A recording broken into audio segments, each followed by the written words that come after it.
Pernah nggak sih lihat kode PHP yang isinya campur aduk antara logika, database, sama tampilan HTML dalam satu file? Bikin pusing kan? Nah, hari ini kita bakal bedah solusinya, CodeIgniter 4. Ini adalah sebuah framework PHP yang dirancang khusus buat kita, para developer, biar bisa ngebangun website dinamis dengan lebih cepat, lebih rapi, dan tentunya lebih aman. Jadi, apa aja yang bakal kita bahas? Pertama, kenapa sih kita repot-repot pakai framework? Terus, kita kenalan lebih dalam sama CodeIgniter 4. Abis itu, kita langsung praktek, install proyek pertama kamu. Dan yang paling seru, kita bakal coba bikin halaman sendiri. Udah siap? Yuk, langsung mulai aja. Oke, kita mulai dari pertanyaan yang paling mendasar. Kenapa sih harus pakai framework? Kenapa nggak nulis PHP biasa aja? Jawabannya simple banget, biar hidup kita lebih teratur. Biar kita pindah dari yang tadinya kode bisa berantakan banget, jadi rapi dan gampang diurus. Nah, coba dilihat perbandingan ini. Yang kiri itu contoh PHP spaghetti, di mana query database, logika program, dan kode HTML semuanya campur aduk jadi satu. Pusing kan kalau mau di-maintain? Sekarang, bandingin sama yang kanan. Dengan CodeIgniter, semuanya terpisah dengan rapi. Ada model buat urusan data, view khusus buat tampilan, dan controller yang ngatur semua logikanya. Inilah keajaiban dari pola MVC. Jadi, kalau disimpulin, CodeIgniter itu apa sih? Gampangnya, ini adalah kerangka kerja PHP yang pakai pola MVC. Cukup ingat 3 kata kunci ini, cepat, rapi, dan aman.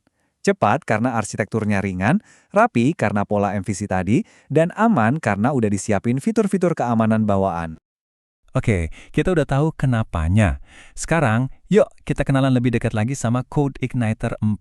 Kita bakal bedah gimana sih cara kerjanya dan apa aja keunggulan-keunggulan utamanya. Coba perhatiin diagram ini nunjukin alur kerja CodeIgniter dengan jelas banget. Jadi setiap permintaan dari browser itu masuknya lewat satu pintu, index.php.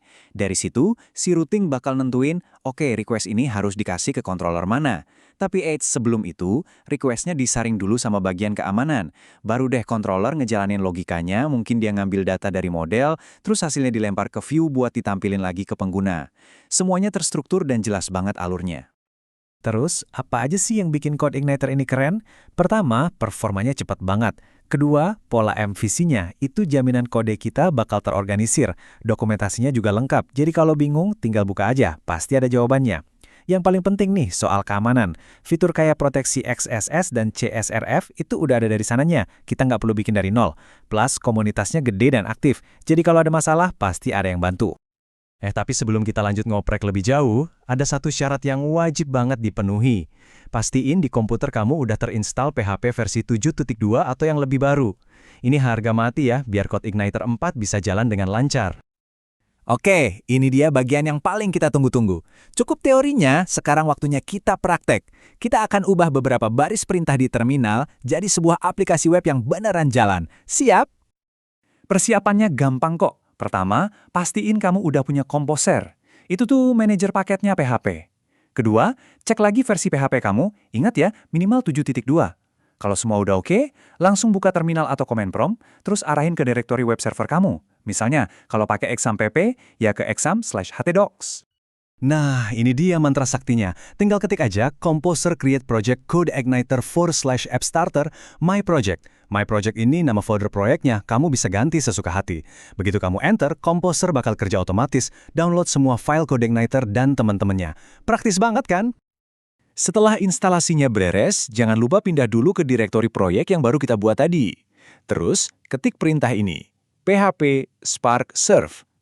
Nah, ini salah satu fitur paling keren di CodeIgniter 4. Dia punya server development bawaan. Jadi, kita nggak perlu ribet-ribet setting Apache atau web server lain cuma buat nyoba-nyoba. Cukup satu perintah, klik, server lokal kamu langsung nyala. Dan jeng jeng jeng, coba sekarang buka localhost 8080 di browser kamu. Kalau halaman ini yang muncul, selamat, proyek CodeIgniter 4 pertama kamu resmi berhasil diinstal. Ini baru langkah awal, tapi langkah yang paling penting. Oke, aplikasi kita udah jalan nih, tapi kan isinya masih halaman selamat datang doang. Kurang seru ya? Sekarang saatnya kita bikin aplikasi ini jadi punya kita seutuhnya. Yuk kita hidupkan dengan bikin halaman custom pakai yang namanya routing. Routing itu apa sih? Gini deh, bayangin routing itu kayak resepsionis di lobi aplikasi kamu. Tugasnya simple. Dia dengerin alamat URL yang diminta sama pengunjung, terus dia arahin pengunjung itu ke ruangan yang tepat, yaitu fungsi controller yang pas buat nanganin permintaan itu. Jadi, kalau ada yang minta /profil, si resepsionis alias router ini udah tahu harus manggil siapa. Nah, slide ini nunjukin koneksinya secara langsung. Lihat yang kiri, ini di file routes.php, di situ ada aturan $routes get/home index. Ini artinya, hey router, kalau ada yang minta alamat utama /, tolong panggil fungsi index yang ada di dalam controller home. Terus lihat yang kanan. Nah, itu dia persis fungsi index di file home.php yang bakal dieksekusi. Simple dan jelas banget kan? Oke, teorinya cukup. Sekarang kita coba praktek. Tujuan kita, bikin halaman baru yang bisa diakses dari URL /profil siswa. Caranya gimana? Ada 4 langkah simple. Pertama, kita buat controller baru namanya siswa pakai bantuan Spark. Kedua, di dalam controller itu, kita bikin fungsi atau metode profil. Ketiga, kita siapin bajunya, yaitu file view buat tampilannya.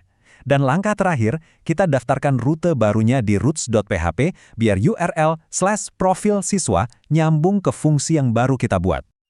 Sekali lagi, kita manfaatin si Spark yang sakti ini.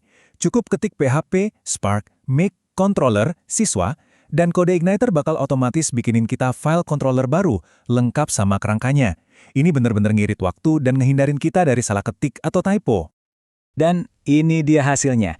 Setelah ngikutin 4 langkah tadi, pas kita buka localhost di titik 8080/profil siswa di browser, halaman custom buatan kita sendiri bakal muncul. Keren kan?